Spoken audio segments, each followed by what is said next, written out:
শুভ দুপুর। আমার রুমের সামনের এই ডালিম গাছটিতে অসংখ্য ডালিম এসেছিল এই গাছে। তো রিসেন্টলি আমি একটা প্রতিবন্ধকতার মুখোমুখি হয়েছি, এটি থেকে প্রতিকারের জন্যই আসলে আমার এই ভিডিওটি করা। গাছে অসংখ্য ডালিম এসেছিল, কিন্তু ডালিমগুলো পরিপুষ্ট হবার আগেই ইঁদুর এবং কাঠবিড়ালিতে এভাবে খেয়েছে। এগুলো কিন্তু বেশ বড় আকারের ডালিম ছিল, একেবারে পাকার দ্বার প্রান্তে।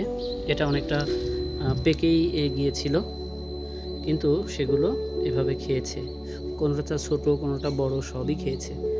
আমি এরই মধ্যে কিছু প্রতিকারমূলক ব্যবস্থাও নিয়েছিলাম, যেগুলো হচ্ছে কাপড় দিয়ে সুন্দর করে বেঁধেছিলাম।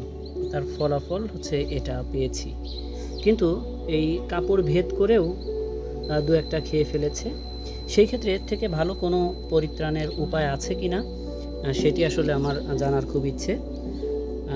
এগুলো কাপড় দিয়ে বাঁধা ছিল, এগুলো পেরেছি আমরা, আর এগুলো কিন্তু খেয়ে গেছে। সো এই ক্ষেত্রে যদি আপনাদের কারো কোনো বাস্তব অভিজ্ঞতা থেকে থাকে জানালে উপকৃত হব। ধন্যবাদ।